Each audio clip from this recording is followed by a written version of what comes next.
She cheated with her billionaire boss. Want a divorce. I agreed without a fight. Big mistake on her part. While she was busy with him, I discovered what she'd really been hiding. Then I met his wife. At his party, I told him, "Your wife is remarkable," while he shook with rage. The real game was just beginning. My name is Garrett Chambers. I'm 43 years old, and 3 weeks ago, I discover my wife has been sleeping with her boss for the past 6 months. I didn't confront her immediately. Instead, I did what writers do. I observed. I documented. I planned. The restaurant she chose was one of those places where the lighting costs more than the food. Soft amber glows, white tablecloths, candles and glass hurricanes. Tessa always picked places like this when she had something important to say. Usually something she knew I wouldn't like. "You've been quiet tonight," she said, her fingers dancing around her wine glass without lifting it. She was nervous. That told me everything. "Just thinking," I said, cutting into my steak. "Long day. Garrett, we need to talk." There it was. The sentence that changes everything. I set down my fork and looked at her. Really looked at her. Tessa was 40, still beautiful in that effortless way that made other women study her like a puzzle. But tonight, something was different. Something guilty. "I'm listening," I said. She took a breath. "I've been seeing someone. From work. It's Trevor. Trevor Ashford. Trevor Ashford. Publisher of Ashford House, the literary empire where Tessa worked as senior editor. 47 years old. Married to some museum curator. Worth maybe 200 million. The kind of man who wore success like cologne. I should have felt panic. Anger. That hot rush of adrenaline. Instead, I felt calm. Eerily calm. Because I already knew. I'd known for 3 weeks and 4 days. Ever since I came home early and found her laptop open on the kitchen counter. Messages from T glowing on the screen. "How long?" I asked. "Does it matter?" "Yes." She flinched. 6 months. 6 months of lies. 6 months of kissing me goodbye while thinking of him. 6 months of our kids, Dylan and Sophie, having dinner with a mother who was living a double life. "Are you in love with him?" I asked. Her face did something complicated. "I don't know what I feel anymore. When I'm with him, I feel alive. Like I matter. And with me. With you, I feel like your research assistant. Like the person who pays the bills while you chase your dreams." She paused. "I want a divorce, Garrett." There it was. Nuclear option. Deliver between the entree and dessert. "Okay," I said. Her eyes widened. "Okay, that's it. What do you want me to do, Tessa? Beg? You've clearly made up your mind." I signaled for the check. $347 for the meal that ended my marriage. We drove home in silence. When we pulled in the driveway, she turned to me. "I'll stay at my sister's tonight. Probably for the best." After she left, I sat in my study and pulled out my phone. I opened the private folder where I'd been collecting evidence for 3 weeks. Screenshots of messages. Credit card statements showing hotel charges. Calendar entries that didn't match her supposed work schedule. I'd been preparing for war. I just hadn't known what kind. The law offices of Patterson and Associates occupied the 15th floor of a building in downtown Manhattan. My lawyer, David Patterson, had handled my contracts for years. When I called him the morning after Tessa's confession, he cleared his schedule immediately. "Garrett," he said, sliding a folder across his mahogany desk. "I've drawn up a preliminary assessment. Given that New York is an equitable distribution state and there's no prenup, this could get complicated." I opened the folder. Numbers swam across the page. Our house in Westchester. Savings accounts. My royalties from 3 published novels. Tessa's stock options from Ashford House. 17 years of marriage reduced to spreadsheets. "How vindictive do you want to be?" David asked, steepling his fingers. "I want what's fair," I said, "but I also want to understand who I'm dealing with. Trevor Ashford. What do you know about him?" David pulled up something on his computer. Publisher, philanthropist, married to Catherine Ashford for 21 years. She's the former chief curator at the Museum of Modern Art. Gave up her career when his company went public. He paused. "Word is, Ashford's had affairs before. Multiple. He's careful, but not careful enough. Does his wife know?" "Hard to say. She maintains a very controlled public image. But there are rumors." I leaned back in my chair, thinking, what if I told you I wanted to meet her? David raised an eyebrow. "Catherine Ashford? Just a conversation. 2 people whose spouses are involved. Nothing inappropriate." "Garrett, that's playing with fire." "Maybe. Or maybe it's leveling the playing field. After the meeting, I went home to find Dylan, my 15-year-old son, sitting at the kitchen counter with his laptop. He looked up when I walked in, his expression guarded. "Mom called," he said. His voice was flat. "She wants to have dinner with us this weekend." Talk about the transition. I pour myself coffee. "What did you tell her?" "That I'd think about it." He paused. "Dad, I know what's going on. I'm not stupid." I sat down across from him. "How much do you know?" "Enough. I've heard you and Mom arguing late at night. I've seen the way she acts when her phone rings. And yesterday, I found something on her iPad." He turned his laptop toward me.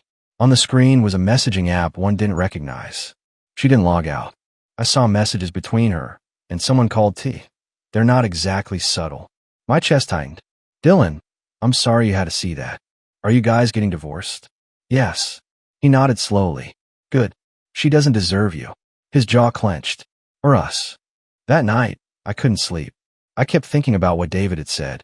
Catherine Ashford, former curator, gave up her career for her husband's success, living in the shadow of a man who collected affairs like other people collected art. I pulled out my phone and opened Instagram. It took me 3 searches to find her account. Private, but with a profile picture that showed a woman with dark hair and intelligent eyes, standing in front of a Rothko painting. Her bio read, "Former curator, current observer, always seeking beauty in unexpected places." I sent a follow request. Then I opened her public Facebook page. Recent posts about art exhibitions. A check-in at a gallery in Chelsea from 2 days ago. A shared article about the importance of preserving cultural institutions. A woman who'd lost herself in someone else's ambition. Just like I'd almost lost myself in Tessa's shadow. My phone buzzed. A notification. Catherine Ashford had accepted my follow request. I smiled. The game had begun. The Chelsea Art Gallery opening was one of those events where people pretended to understand modern art while networking and drinking expensive wine. I'd found it through Catherine Ashford's Instagram. She'd posted about an emerging artists exhibition opening Thursday night. I arrived at 7, dressed in dark jeans and a blazer. The gallery was all white walls and track lighting, filled with abstract paintings that probably meant something profound to someone. I took a glass of wine from a passing server and scanned the room. Catherine stood in front of a large canvas, her dark hair pulled back, wearing a navy dress that was elegant without trying too hard. She was alone, studying the painting with the kind of focus that suggested she actually cared about the art, not the social performance. I walked over and stood beside her, looking at the painting. Layers of blue and gray, like storm clouds breaking over water. "What do you see?" I asked. She turned, slightly startled, then smiled. A real smile, not the practiced kind. "Honestly, I see someone try to capture the moment before everything falls apart. That tension right before the storm breaks. That's specific. I used to be a curator. Specificity was my job." She extended her hand. "Catherine Ashford." "Garrett Chambers." I shook her hand. Her grip was firm, confident. "I'm a writer. I follow you on Instagram. Your posts about art are actually insightful, not just the usual pretentious gallery talk." She laughed. "That's a low bar, but thank you." She gestured at the painting. "Are you here for the art or the networking?" "The art. I'm working on a novel about an artist, trying to understand how people see the world differently." It wasn't entirely a lie. I'd been researching art for a subplot. "What kind of novel?" "Literary fiction. About a man who realizes he's been living someone else's version of his life. He has to figure out who he actually is underneath all the expectations." Catherine's expression shifted. Something knowing and sad. "That sounds like a story worth telling." We spent the next hour walking through the gallery, discussing the pieces. Catherine had a way of explaining art that made it accessible without dumbing it down. She talked about negative space, about what artists chose not to show being as important as what they revealed. "I miss this," she said quietly, standing in front of a sculpture made of twisted metal. "Curating, building exhibitions, having conversations about meaning instead of just managing social calendars and charity galas." "Why did you stop?" "My husband's company went public. Suddenly, I needed to be a certain kind of wife. The kind who hosts dinners and sits on boards and makes them look good in magazines." She paused. "The kind who doesn't have her own career that might overshadow his." "That sounds lonely." She looked at me, really looked at me. "It is." My phone buzzed. A text from Tessa. We need to talk about the house. And the kids. Can you meet tomorrow? I silenced it. I'm sorry, I said to Catherine. Where were we? Talking about loneliness, she said. Though I think we were both being too polite to call it what it is. What is it? Surrender. We gave up pieces of ourselves to make other people comfortable, and now we're not sure how to get those pieces back. The honesty was startling. Beautiful, even. Can I buy you coffee? I asked. There's a place around the corner. We can continue this conversation somewhere without quite so many people pretending to understand abstract expressionism. Catherine smiled. I'd like that. As we left the gallery together, I felt something shift. This wasn't just reconnaissance anymore. This was connection. The coffee shop was small and dark, the kind of place where conversations felt private even when you were surrounded by strangers. Catherine ordered an espresso. I got a black coffee. We sat in a corner booth, and the pretense of the gallery fell away. I should tell you something, I said.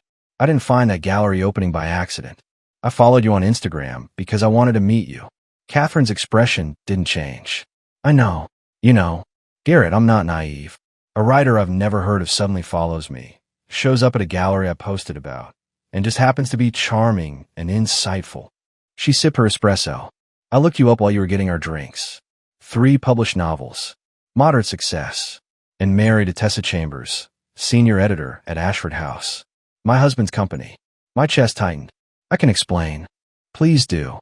I took a breath. 3 weeks ago, I discovered my wife has been having an affair with your husband. She told me 4 days ago that she wants a divorce. I spent those 3 weeks trying to understand who I was dealing with, and that led me to you. Catherine set down her cup carefully. Her hands were steady, but I could see the tension in her jaw. How long has it been going on? 6 months, according to Tessa. 6 months. She laughed, but there was no humor in it. That's actually longer than most of Trevor's affairs usually last. You must really like her. You knew. I've known about Trevor's infidelity for years. Not always the specific women, but the pattern. Late nights at the office. Unexplained charges on credit cards he thought I didn't monitor. Lipstick on collars. Perfume that wasn't mine. She looked directly at me. I hired a private investigator 8 months ago. He's documented 4 different women Trevor's been involved with in the past 2 years, including your wife. The revelation hit me like a physical blow. 4. Trevor collects beautiful, ambitious women the way other men collect cars. He makes them feel special, powerful, like they're part of something bigger than themselves. And then he moves on when someone younger or more exciting comes along. Catherine's voice was clinical, detached. Tessa's just his current acquisition. Why did you stay? Because leaving meant admitting I'd wasted 21 years on a man who never saw me as anything more than a trophy. Because I have a daughter who's 15, and I wanted to protect her from the truth about her father. Because I convinced myself that financial security was worth the loneliness. She paused, but mostly because I was afraid. Afraid I'd given up so much of myself for him that there wouldn't be anything left if I walked away. I reached across the table and took her hand. She didn't pull away. Catherine, I came here tonight thinking I was going to use you. Get information about Trevor. Maybe make him uncomfortable by befriending his wife. Strategic revenge for what he and Tessa did to my family. And now I'm realizing you're not a strategy. You're a person who deserves better than what you've been given. She squeezed my hand. So are you, Garrett. We sat there in that small coffee shop, 2 people who'd been betrayed by the same 2 people, finding something unexpected in each other. Not love. Not yet. But understanding. Recognition. The knowledge that we weren't alone in this. I want to see him lose everything, Catherine said quietly. Not just his reputation or his money. I want Trevor to understand what it feels like to be erased by someone you trusted. Then let's help each other, I said.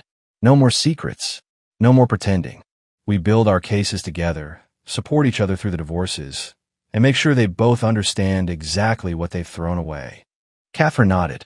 Partners. Partners. We exchanged numbers. Real contact information, not just Instagram handles. As we left the coffee shop, Catherine turned to me. Thank you for being honest with me tonight, even about your initial intentions. Thank you for not walking away when you figured out who I was. Garrett, I stopped walking away from hard truths when I hired that private investigator. I'm done running. I watched her get into a car and drive away, and I felt something I hadn't felt in weeks. Hope. Dylan was waiting for me when I got home from meeting Catherine.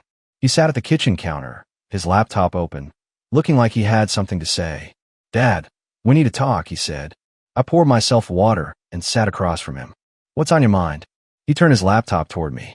On the screen was a folder labeled Evidence. Inside were dozens of audio files, each labeled with dates spanning the past 14 months. "What is this?" I asked. "Recordings of Mom on her phone calls, talking to Trevor, talking to her friends about Trevor, planning when they'd meet up."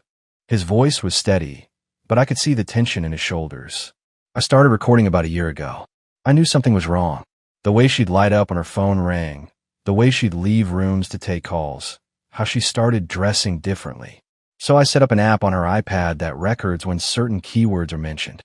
My stomach dropped. "Dylan, that's illegal?" "Maybe, but it's also proof. 47 hours of recordings. Mom talking about how Trevor makes her feel alive, how she's planning to leave you once she gets a better settlement, how she's been hiding money in a separate account for 3 years, getting ready. 3 years. She'd been planning this for 3 years. There's more," Dylan continued, his voice harder now. "I found bank statements.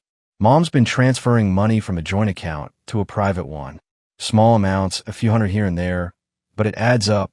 She's moved almost $95,000 over the past 2.5 years. The betrayal kept getting deeper. Why didn't you tell me?" "Because I kept hoping I was wrong, that there was some explanation. But then she came home that night and told you she wanted a divorce, and I realized I'd been protecting her when I should have been protecting you." He closed the laptop. "I'm done protecting her, Dad. She doesn't deserve it." I stood up and walked around the counter, pulling my son into a hug. He was almost as tall as me now, 15 going on 30. "Thank you for telling me this. But Dylan, I don't want you carrying this burden. This is between your mother and me." "No, it's not," Dylan said, pulling back. "She made it about all of us when she decided to blow up our family. Sophie's 8 years old, Dad. She doesn't understand why Mom's not home. She cried herself to sleep last night, asking if it's her fault. That hit me like a punch. Where's Sophie now?" "At Emma's birthday party down the street. I told her you'd pick her up at 7. He paused. "Dad, there's something else. Something I found in Mom's medical records on her insurance portal." "What?" "She had 3 procedures at a women's clinic over the past 6 years. The records call them pregnancy terminations. Mom had 3 abortions and never told you." The room tilted. 3 abortions. 3 pregnancies she'd ended without my knowledge. Were they mine? Trevor's? Someone else's? "Dylan, I'm so sorry you had to see all of this." "I'm not sorry. I'm angry." His jaw clenched. "She lied to us for years, Dad. She stole from us. She ended pregnancies without telling you. She doesn't get to play victim now." My phone buzzed. A text from Tessa. "Can we talk about custody arrangements? I want the kids on weekends." I showed Dylan the message. "What do you think?" "I think she can go to hell," he said flatly. "I'm not spending weekends watching her play house with Trevor. Neither is Sophie. You know I can't keep you from her. The court will mandate visitation. I'm 15. Courts listen to teenagers about custody preferences. And Sophie won't go anywhere without me." He looked at me directly. "We're staying with you, Dad. Both of us. Mom made her choice. We're making ours." Later that evening, I called Catherine. She answered on the second ring. "Garrett." Her voice was warm. "I need to tell you something. My son has been recording Tessa's phone conversations for over a year. He has 47 hours of evidence, including discussions about her affair with Trevor, plans to maximize her divorce settlement, and proof that she's been hiding money." Silence. Then, "That's significant evidence. There's more. Medical records show she had 3 abortions during our marriage without my knowledge." Catherine's breath caught. "Garrett, I'm so sorry. The question is, what do we do with all this information? I don't want to weaponize my son's pain, but I also can't let Tessa and Trevor walk away from this without consequences. My private investigator has evidence of Trevor's affairs going back 5 years. Financial records showing he's been using company funds to pay for hotels, gifts, travel for his mistresses. That's embezzlement." Catherine paused. "If we coordinate our evidence, if we build cases together, we can make sure they both face real consequences. Not just a divorce court, potentially criminal charges for Trevor. You're talking about destroying his company. I'm talking about justice. Trevor's board of directors includes my father and 2 of his business partners.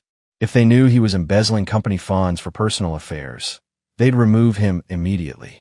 The shareholders would demand it. I thought about Dylan, about Sophie crying herself to sleep, about 3 years of systematic deception, about pregnancies ended in secret. Let's do it, I said. Let's show them both what consequences actually look like. Partners, Catherine said. Partners. The mediation session was scheduled for Tuesday morning. I sat across from Tessa and her lawyer, Patricia Winters, in a conference room that smelled like expensive furniture polish and broken dreams. Thank you for coming. The mediator, Susan Reynolds, began. Today we'll discuss initial custody arrangements and temporary financial support. Patricia opened a folder. My client is requesting primary physical custody of both children, with Mr. Chambers receiving standard visitation. Additionally, she's requesting temporary spousal support of $8,000 monthly and continued residence in the marital home. I didn't react. David Patterson, my attorney, had prepared me for this. Mr. Chambers? Susan asked. I'm requesting primary physical custody, I said, looking directly at Tessa. Both children have expressed their preference to live with me. Dylan is 15, old enough for his opinion to carry significant weight. Sophie is 8 and doesn't want to be separated from her brother. Tessa's face flushed. That's not fair, Garrett. You've been turning them against me. I haven't said a word against you to our children. But they're not blind. Tessa, they see what's happening. This is ridiculous, Patricia interjected. Mrs. Chambers has been the primary caregiver throughout the marriage. She's entitled to custody. Was she the primary caregiver? David asked mildly. Or was Mr. Chambers, who worked from home while Mrs. Chambers worked 60-hour weeks at the office? He slid a document across the table. School records showing Mr. Chambers attended 93% of parent-teacher conferences. Medical records showing he took the children to 87% of doctor appointments. Mrs. Chambers was building her career. Mr. Chambers was raising their children. Tessa's lawyer scanned the documents, her expression tightening. Furthermore, David continued, we have evidence that Mrs. Chambers has been systematically transferring marital funds to a private account without Mr. Chambers' knowledge. $95,000 over 2.5 years. We're prepared to file a motion for return of those funds plus penalties. The color drained from Tessa's face. How did you? It doesn't matter how we know, I said. What matters is that you've been planning this divorce for years while pretending everything was fine. You've been stealing from our family to fund your exit strategy. That money was for emergencies, Tessa said weakly. Was Trevor Ashford an emergency? David asked. Because we also have evidence that a significant portion of those funds were spent on gifts, travel, and accommodations related to your extramarital affair. Patricia held up a hand. We need a recess. I need to consult with my client. Take all the time you need, David said. In the hallway, David turned to me. That went well. Her attorney wasn't expecting us to have financial documentation. What happens now? They'll regroup. Probably try to negotiate a better settlement rather than have all of this come out in court. The hidden accounts, the affair, the systematic deception. None of it looks good for her. My phone buzzed. A text from Dylan. How's it going? I replied, good. She's rattled. Another text came through. This one from Catherine. Trevor just got a letter from his board requesting an emergency meeting.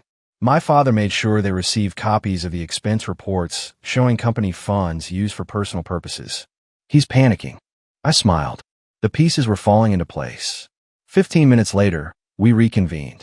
Tessa looked like she'd been crying. Patricia's expression was tight. My client is willing to agree to joint physical custody, Patricia said. 50-50 split. She'll withdraw her request for spousal support in exchange for Mr. Chambers not pursuing the matter of the separate account. No, I said. Everyone looked at me. Garrett, David started. No. I repeated, looking at Tessa. You don't get to steal from our family, lie to our children, destroy our marriage, and then negotiate like this as a business transaction. I want primary custody. The kids stay with me during the school week. You get alternating weekends. And you're returning every dollar you took from that joint account, or I'm filing criminal charges for theft. You can't do that, Tessa said, her voice breaking. Watch me. I've been accommodating our entire marriage. Tessa, I made myself smaller so you could shine brighter. I supported your career while raising our children. I forgave 1,000 small betrayals because I thought we were building something together. I stood up.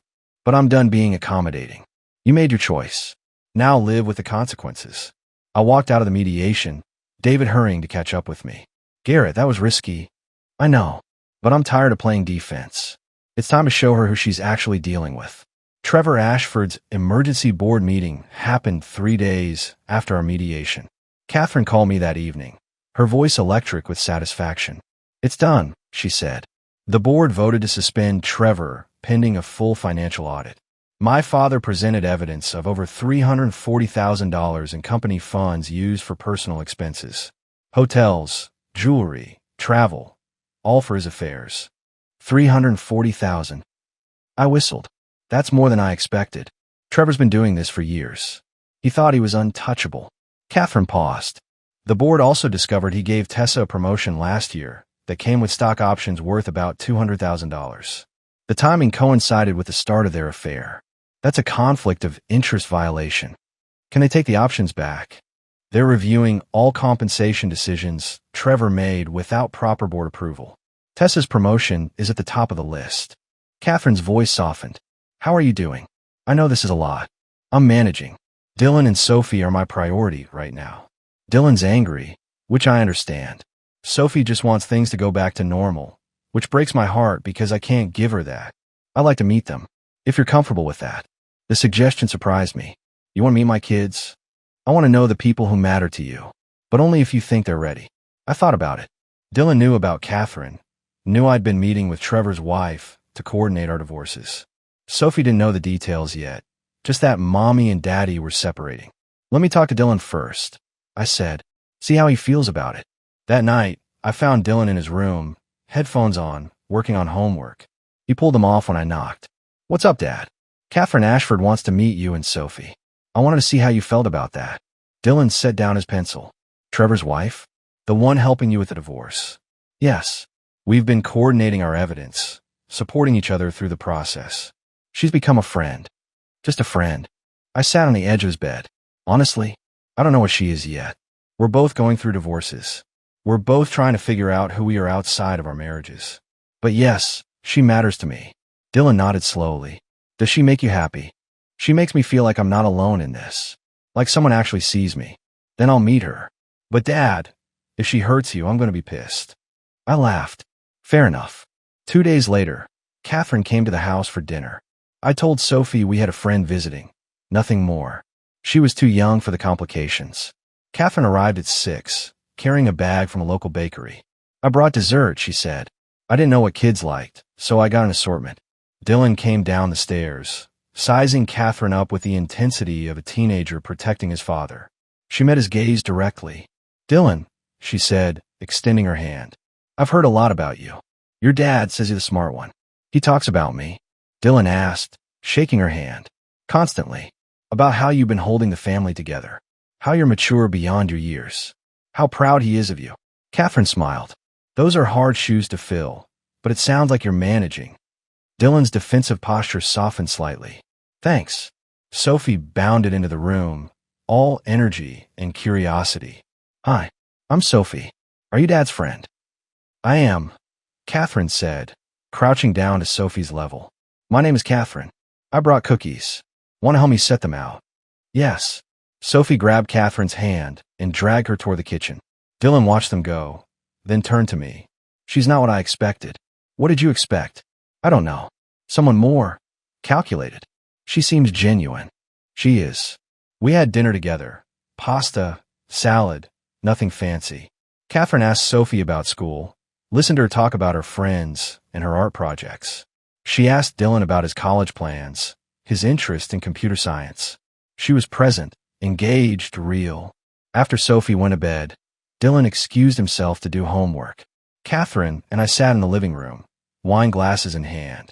Your kids are wonderful, she said. Dylan's protective of you. Sophie's full of light. You've done a good job with them. Thanks. They're navigating this better than I expected, though I know it's hard on them. Catherine set down her glass. Garrett, I need to tell you something. Trevor's lawyer contacted mine today. He wants to fast-track the divorce. He's offering me a settlement. $60 million, the house in the Hamptons, full custody of our daughter when she's not at school. All I have to do is sign an NDA about his affairs and agree not to cooperate with any investigations into company finances. That's a lot of money. It's hush money. He's trying to protect himself from criminal charges and public humiliation. She looked at me. I'm not taking it. Why not? Because $60 million doesn't give me back the 21 years I spent being invisible. It doesn't undo the humiliation or the loneliness or the sense that I gave up everything I love for a man who never valued me. Catherine's voice was firm. I want justice, Garrett. Real justice. I want Trevor to face consequences. And I want Tessa to understand that destroying families has a cost. I reached over and took her hand. Then let's make sure they both pay it.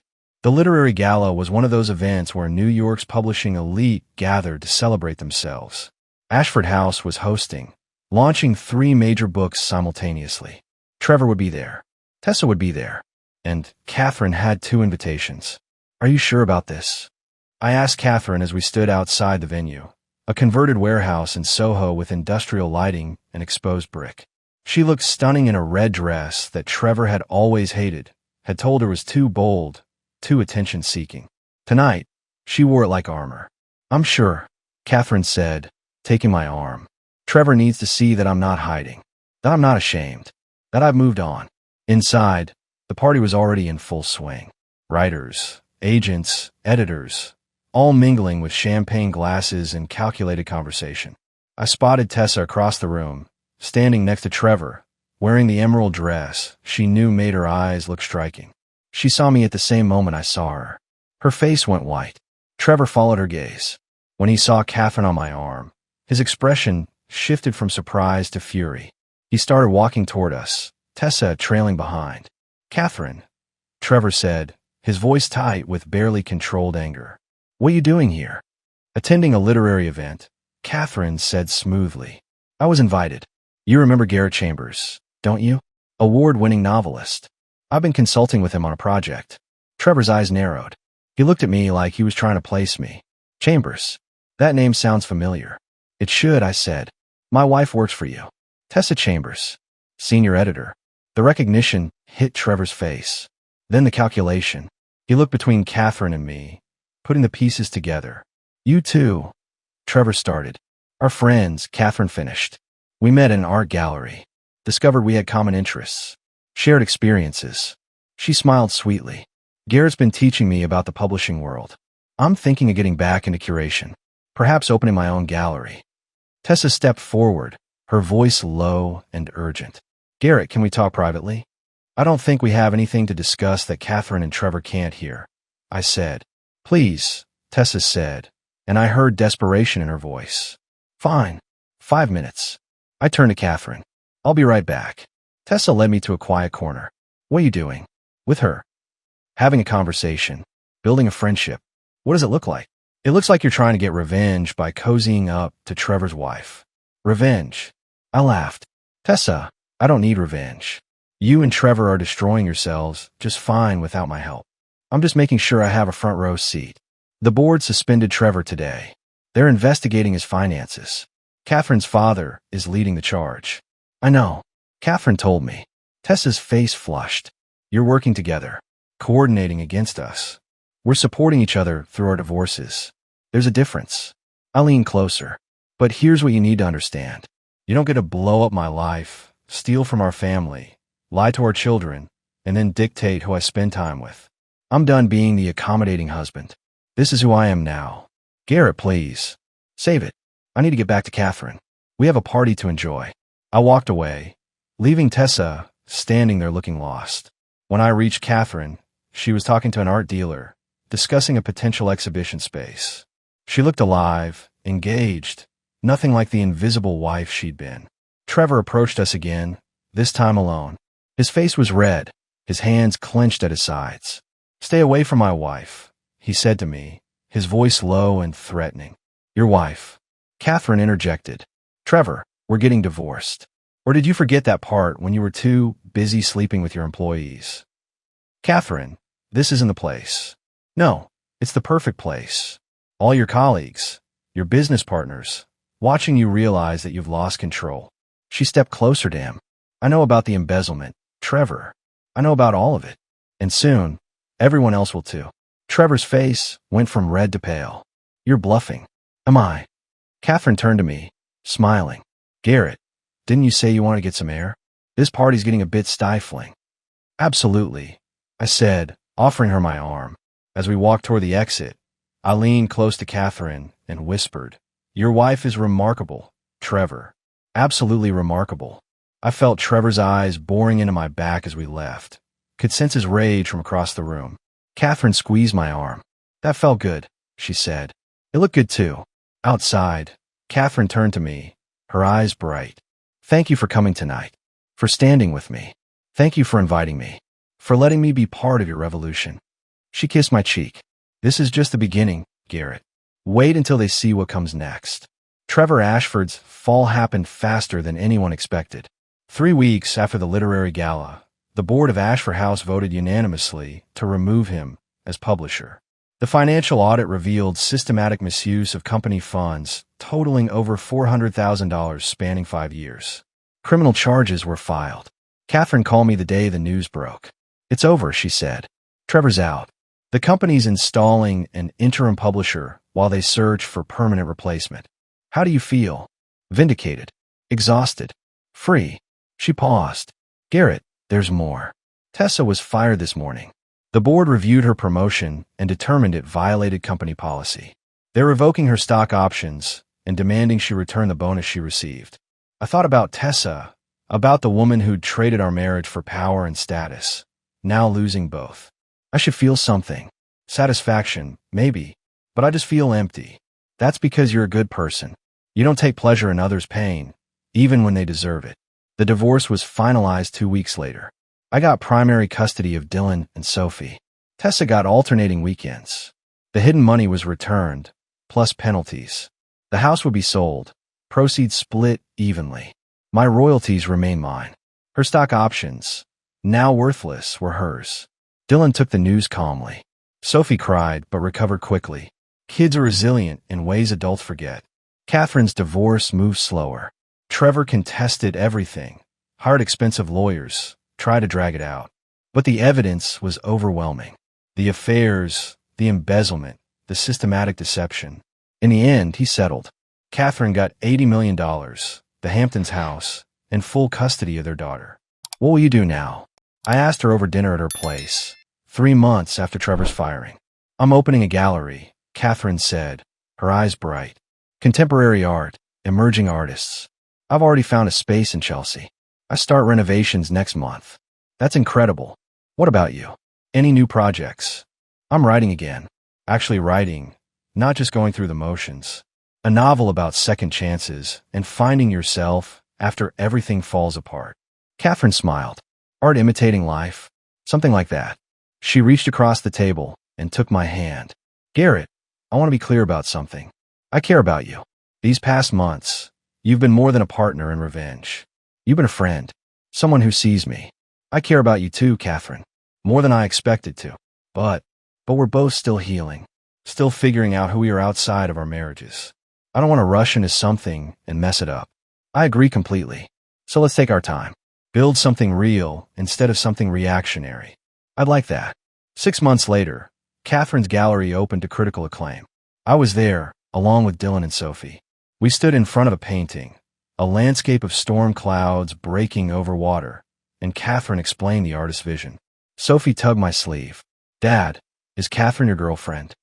I looked at Catherine, who was smiling. She's someone very important to me. Is that okay with you? Sophie nodded. I like her. She's nice, and she makes you smile. Dylan rolled his eyes but grinned. Just don't get weird about it, Dad. That night, as I drove home with my kids, I thought about Tessa. She'd taken a job at a smaller publishing house, struggling to rebuild her reputation.